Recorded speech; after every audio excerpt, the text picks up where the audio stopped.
Okay, बोला.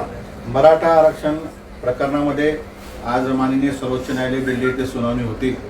यामध्ये मागच्या काळामध्ये मराठा आरक्षणावर जी स्थगिती देण्यात आली होती त्या स्थगितीनुसार प्रकरण 5 न्यायमूर्तींकडे वर्ग करण्यात आलं होतं आणि आता 5 न्यायमूर्तींचं खंडपीठ गठीत करण्यात आल्यानंतर आज 5 न्यायमूर्तींच्या समोर सुनावणी सुरू झाली. मागच्या काळामध्ये ज्या 3 न्यायमूर्तींनी स्थगिती दिली होती, आज पुन्हा तेच 3 न्यायमूर्ती व 2 न्यायमूर्ती असं 5 न्यायमूर्तींचं खंडपीठ गठीत झाल्यानंतर सुनावणी झाली. यामध्ये माझ्या वतीने असलेले विधितज्ञ सिंघवी, सरकारच्या वतीने असलेले मुकुल रोहतगी यांनी मराठा आरक्षणाची बाजू मांडली. न्यायालयाच्या निदर्शनास आणून देण्याचा प्रयत्न आम्ही केला की इंदिरा साहनीचा खटला हा 16:4 प्रमाणे आहे आणि मराठा आरक्षण हे 15:4 प्रमाणे आहे. त्यामुळे 15:4 प्रमाणे आपल्याला स्थगिती देता येत नाही. प्रकरण 5 न्यायमूर्तींकडे वर्ग करत असताना आपल्याला स्थगिती देता येत नाही. यावर न्यायालयाने आमची विनंती फेटाळली व आज कुठल्याही प्रकारची स्थगिती उठवण्यासाठी न्यायालयाने मनाई केलेली आहे. न्यायालयाने आज स्थगिती उठवण्यासाठी नकार दिलेला आहे. माननीय न्यायालयाने 18 तारखेपर्यंतचा वेळ दिलेला आहे. 18 तारखेपर्यंत सर्व प्रकरण, सर्व मुद्दे, सर्व वेगवेगळ्या प्रकारचे सायटेशन्स याच्या कॉपीज करून कंपाईल करून सरकारी वकील मुकुल रोहतगी व विरोधकांच्या वतीने मराठा आरक्षणाला विरोध करणारे ॲडव्होकेट दातार या दोघांनाही सूचना केलेल्या आहे की आपण सर्वजणांचं म्हणणं एकत्रित करावं, ते न्यायालयासमोर 18 तारखेपर्यंत मांडावं. त्याच नंतर पुढील सुनावणी ही 25 तारखेला ठेवण्यात आलेली आहे. 25 जानेवारी दिवशी, सोमवारच्या दिवशी मराठा आरक्षणावर अंतिम सुनावणी होणार आहे. ती डे टू डे हिअरिंग त्या ठिकाणी चालणार आहे आणि त्याच्यामध्ये मराठा आरक्षणावर याचा ते न्यायालय निर्णय घेईल. आज विरोधकांच्या वतीने एक मागणी करण्यात आली होती की माननीय न्यायालयाला की मराठा आरक्षणाच्या नियुक्त्या सोडून इतर नियुक्त्या देण्यासाठी न्यायालयाने आदेशित करावं, क्लॅरिफिकेशन करावं. न्यायालयाने सांगितलं आमचं जे काही म्हणणं आहे ते आम्ही मागच्या निकालामध्ये दिलेलं आहे. स्वतंत्र कुठल्याही प्रकारचे डायरेक्शन, स्वतंत्र कुठल्याही प्रकारची ऑर्डर आज माननीय न्यायालय करणार नाहीये. आज सरळ जर एकंदरीत बघितलं तर मराठा आरक्षणावरची स्थगिती उठवण्यासाठी माननीय न्यायालयाने नकार दिलेला आहे व अंतिम सुनावणीसाठी प्रकरण हे 25 जानेवारीला ठेवण्यात आलेलं आहे. 25 तारखेपासून डे टू डे सुनावणी सुरू होणार आहे का? रोज 25 जानेवारीच्या दिवसापासून दोन्ही म्हणजे मराठा आरक्षणाला आम्ही सपोर्ट करणारे व राज्य सरकार व विरोधकांच्या वतीने मराठा आरक्षणाला विरोध करणारे त्या दोन्हींचा युक्तिवाद ऐकला जाईल व त्याच्यावर अंतिम निर्णय होईल. पण स्थगिती उठवण्याची जी मागणी होती त्याच्या अनुषंगाने काय चर्चा झाली, त्याची काय शक्यता दिसते का पुढच्या तारखेला? स्थगिती उठवण्यासाठी आज ज्यावेळेस आग्रह धरला की 15:4 आणि 16:4 मधला फरक समजून सांगण्यात आला. ह्या निर्णयामुळे सरकारने अनेक लोकांच्या नियुक्त्या थांबून ठेवलेल्या आहे. ॲडमिशन्सचा विषय आहे.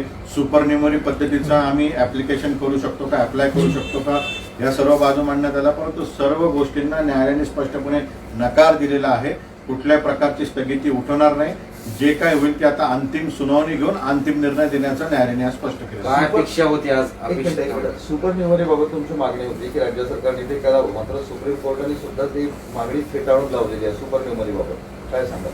मला जास्त कायद्याचं तर ज्ञान नाही, परंतु सुपरन्युमरी बाबत ज्यावेळेस सरकारी वकिलांनी चर्चा केली की सुपरन्युमरी करायची आम्ही अवलंबन करत आहोत, त्यावर न्यायालयाने सांगितले की याच्यामुळे राज्यावर अतिरिक्त भार पडू शकतो.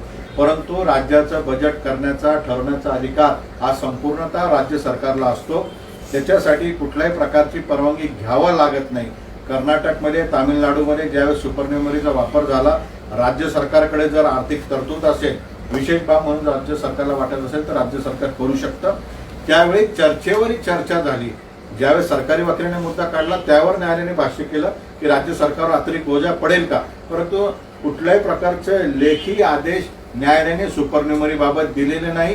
हे मी आपल्या माध्यमातून स्पष्ट करतो. सुपरन्युमरीचं दार हे राज्य सरकारसाठी आजही उघडं आहे. निरीक्षण नोंदवलं असं म्हणूया याबाबत चर्चा होती. ज्यावेळेस सरकारी वकिलांनी सांगितलं आमचं असं करायचं चालू आहे, असं करू आम्ही, करा, द्या, परवानगी मागितलेली नाही.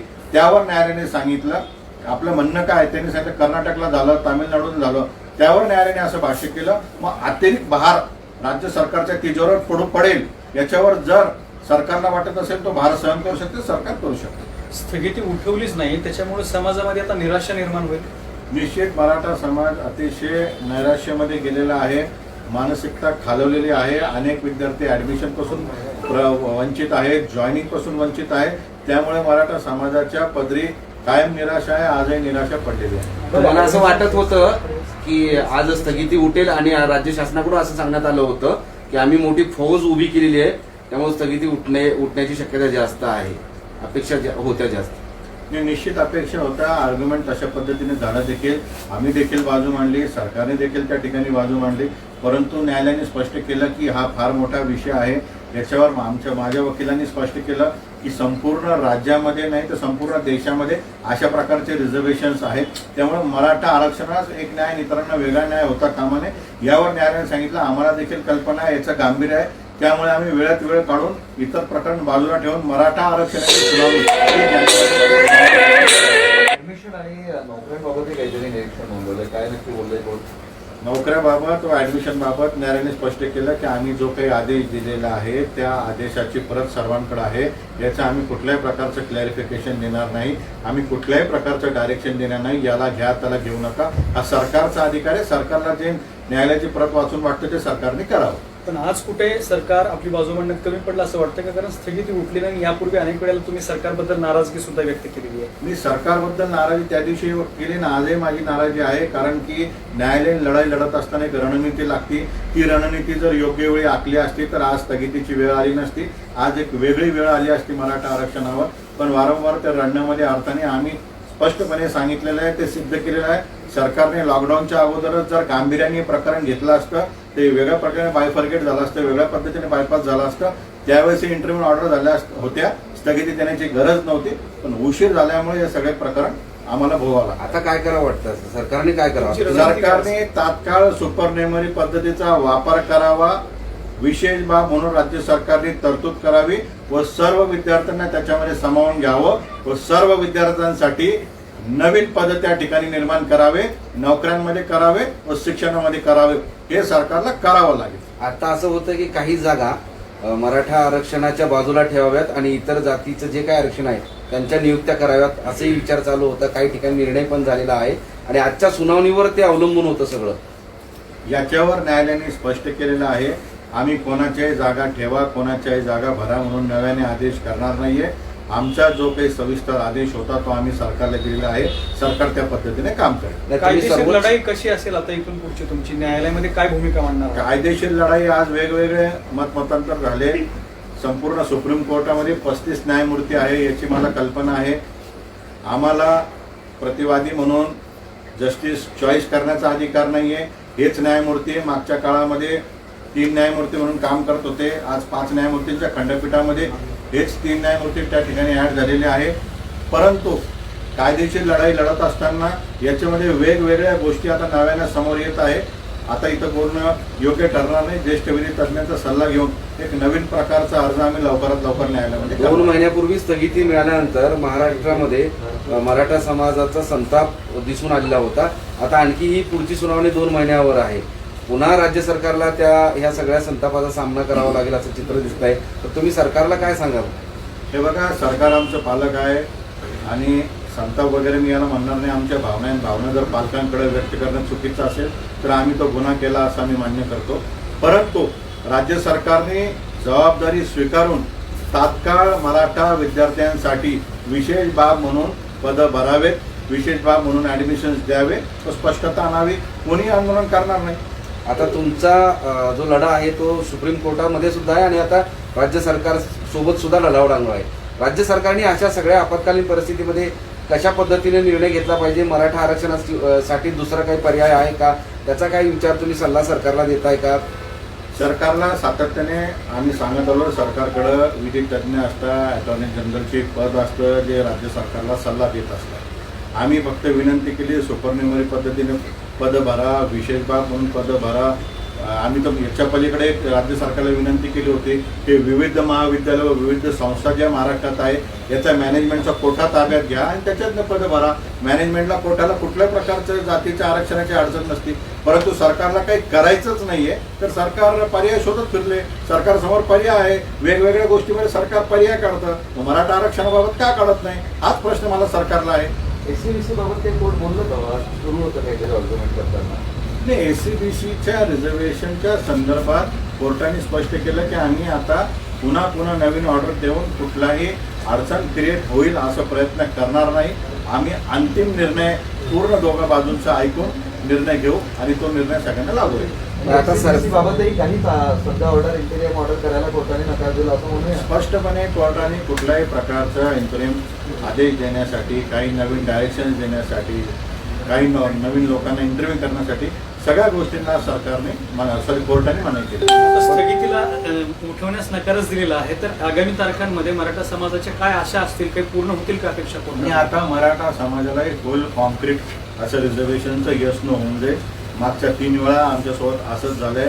मागच्या सुरुवातीच्या काळात आरक्षण मिळालं, हायकोर्टात स्थगित झालं, त्याच्यानंतर मिळालं, परत स्थगित झालं. त्याच्यामुळे आता जे काही होईल ते 25 जानेवारीपासून फुल प्रूफ रिझर्वेशनचं होईल. आयदर यस होईल, आयदर नो होईल. परंतु त्याची वाट न बघता राज्य सरकारच्या हातामध्ये जे आहे ते राज्य सरकारने ताबडतोबीने द्यावं. समाजाला काय सूचना कराल आजच्या निकालानंतर? म्हणजे आम्हाला माझ्या सगळ्या संपूर्ण समाजाला न्यायपालिकेवर विश्वास आहे आणि आम्हाला कायद्याने मिळालेलं आरक्षण, कारण मराठा आरक्षण देत असताना मागास आयोगाचा रिपोर्ट आहे, त्या रिपोर्टच्या आधारावर आरक्षण टिकेल एवढा मला विश्वास आहे. समाजापेक्षा सगळ्या पक्षाला माझी विनंती राहील, भारतीय जनता पार्टीला राहील, शिवसेनेला राहील, काँग्रेसला राहील, राष्ट्रवादीला राहील, सर्व पक्षाला राहील. आता सर्वांनी एकत्रपणे येऊन मराठा आरक्षणाला कोणी विरोध करणार नाही, मराठा आरक्षण टिकेल याच्यासाठी सरकारने व विरोधी पक्षाने प्रयत्न. ओबीसी मध्ये समाविष्ट केला तर या सगळ्या गोष्टीची अडचण येणार नाही असे काही अभ्यासकांचं मत आहे. त्या अभ्यासकांचा सन्मान आहे.